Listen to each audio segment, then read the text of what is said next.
Today I'm going to have a closer look at the fluid control system starter kit from Brewtools. So this is the I/O module, the heart of the FCS system. It connects all the sensors and actuators and controls all of the data coming in and out of the system from all of the sensors. Everything is also powered via the I/O module. There are also 14 LP12 connections with various pin configurations to power or receive data from the correct sensors and reverse polarity for some of the actuators, I do believe. I thought we might just take a small peek inside.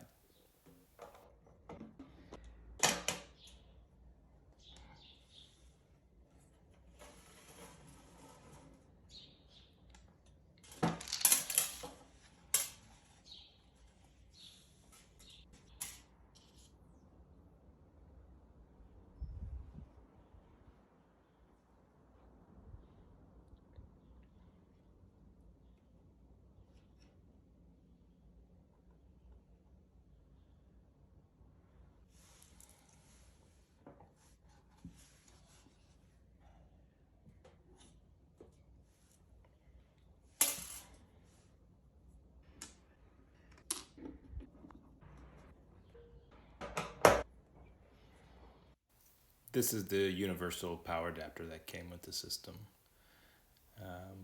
Fairly standard, I'd say.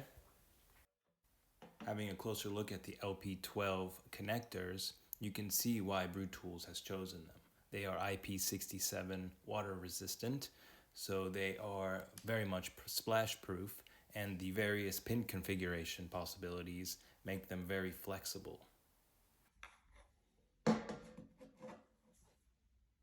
So this is the 5-inch display module. It controls everything in the FCS system. It processes all the data and tells everything to do whatever it needs to do to keep your beer cold or hot or under pressure.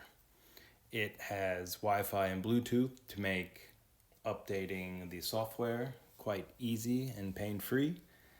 And it also has a little speaker box for warning sounds, and it's powered by a CAN bus 24-volt 6-pin connector, also LP12.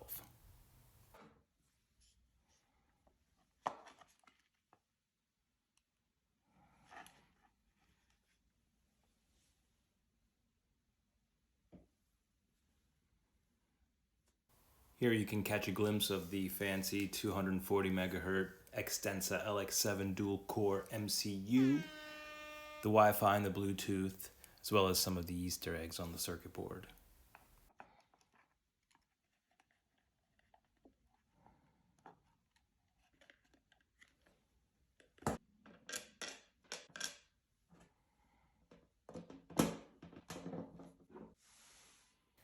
So to mount the screen, I opted for the ball joint root.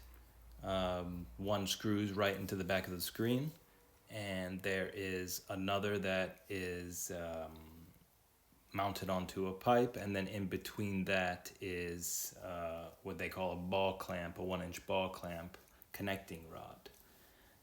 And that is how I'm going to attach it to the tank.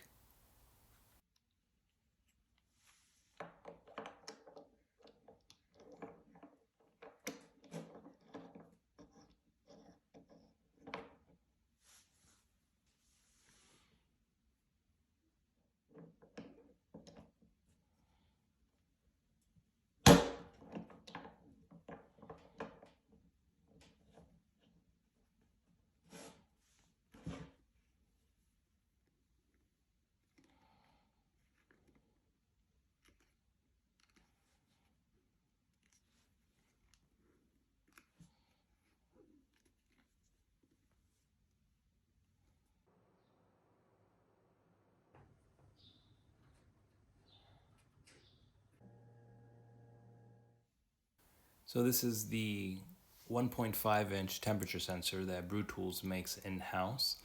It is very premium and very accurate. It has an LP12 connector with 3 pins on the back side. I use it in one of the two 1.5-inch openings in my tank.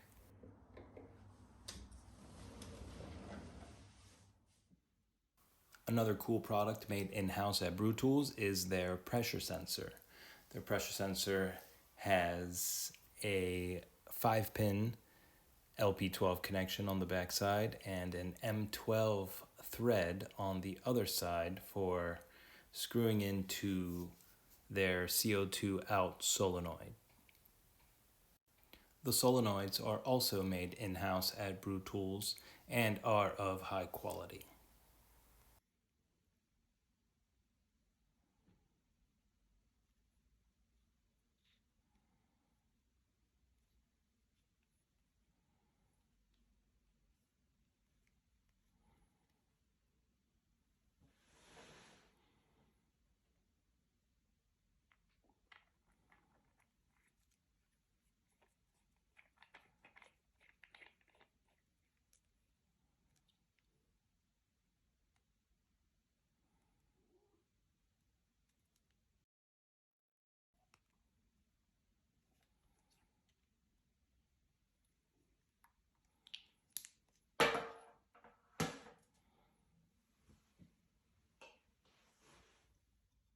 A fun addition to the CO2 out solenoid is this clear polycarbonate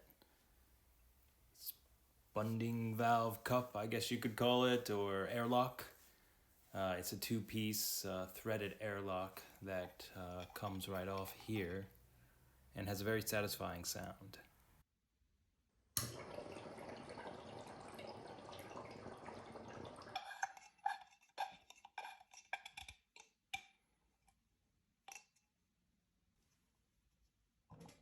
It is attached to the CO2 out solenoid with a tri-clamp. To go along with the CO2 out, you need the CO2 in, also produced in-house by Brewtools and also very high quality.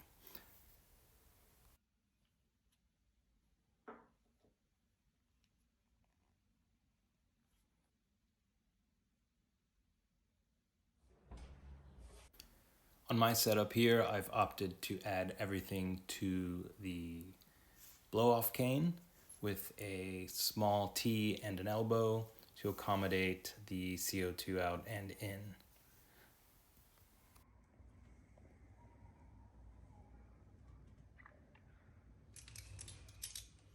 Make sure to pay special attention to the arrows for the direction of gas. Here I'm adding a CO2 ball lock post for CO2 in.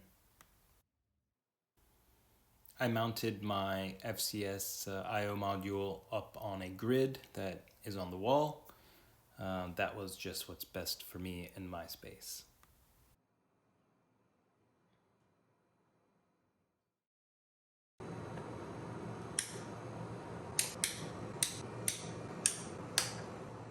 Now it's time to get everything plugged in, so make sure you pay special attention to everything that you're plugging in. They make it pretty easy with the pins to get it right, but I have gotten the CO2 in and out mixed up.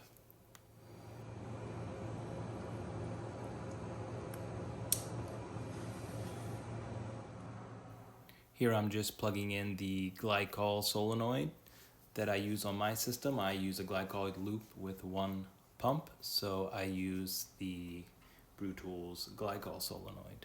It is also produced in-house and high quality. This one is pushing 3 years old now. If you don't have a loop, they also offer standalone pumps so that you can just run a line directly to your chiller.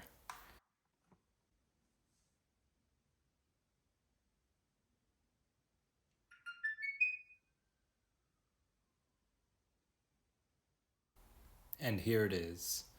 At this point in time, this is version 5 of the software that's on the controller, and we can just run through the settings a little bit here.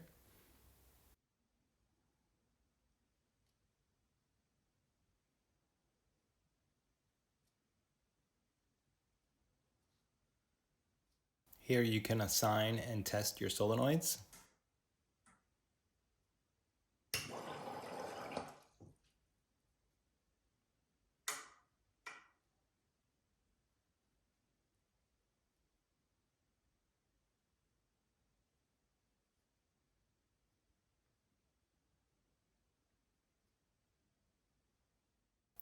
New in this version is calibration for your pressure sensor.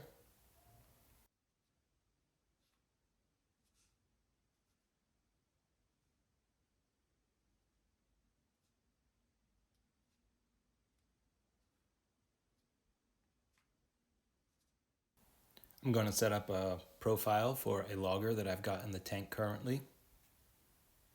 Since the tuning fork hasn't been officially released at this point in time, it still uses time to dictate when the steps will happen. Hopefully in the future, once the density readings can be fed into the FCS, it will use the attenuation to control the steps for a diacetyl rest and consistent final gravity for crash cooling.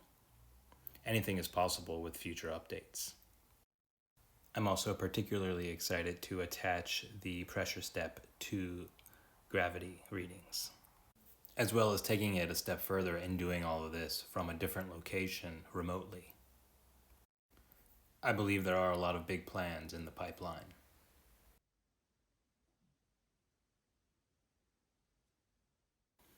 Here you can see the list of steps that are upcoming, what's been done. You can even skip ahead in this menu here.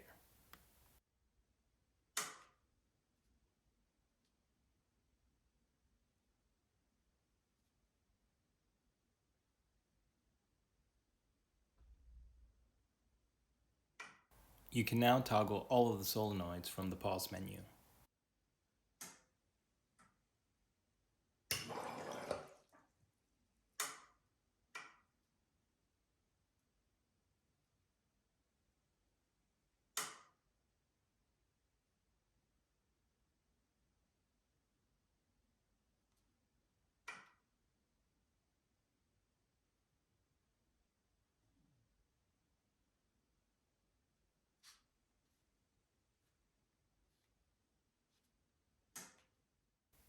Here you can see that the settings carried over from the fermentation profile over to the manual control.